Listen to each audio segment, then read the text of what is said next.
संतोष देशमुख हत्या प्रकरणातील मुख्य आरोपी सुदर्शन घुले याच्यासह सुधीर सांगळे याला अटकेच्या नेकनूर पोलीस ठाण्यात दोघांची 2 तास चौकशी आज न्यायालयात हजर करण्यात येणार। पकडलेले आरोपी प्यादे, मुख्य आरोपी आका फरार। 2 आरोपींना पकडल्यानंतर आमदार सुरेश धस यांची प्रतिक्रिया।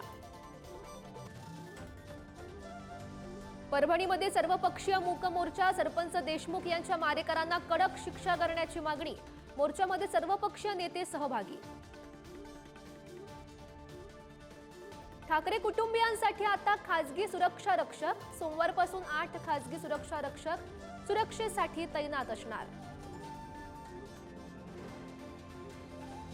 नाराज राजन साळवी यांना मातोश्रीवरून बोलावणं। माजी आमदार साळवी भाजपच्या वाटेवर असल्याची चर्चा।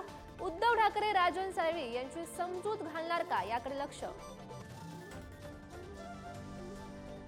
ज्येष्ठ नागरिकांसाठी लवकरच नवीन गृहनिर्माण धोरण। उपमुख्यमंत्री एकनाथ शिंदे यांची घोषणा। तर गिरणी कामगारांसाठी 1 लाख घरं बांधली जाणार अशी ही माहिती। मुख्यमंत्री देवेंद्र फडणवीस यांचा ड्रीम प्रोजेक्ट समृद्धी महामार्ग पूर्ण। इगतपुरी ते मुंबई शेवटचा 76 किलोमीटरचा टप्पाही पूर्ण। पुढच्या महिन्यात शेवटच्या टप्प्याचं उद्घाटन होण्याची शक्यता। कल्याण अत्याचार प्रकरणातील आरोपी विशाल गवळी याच्यासह पत्नी साक्षीला 14 दिवसांची न्यायालयीन कोठडी। कल्याण कोर्टानं सुनावली न्यायालयीन कोठडी।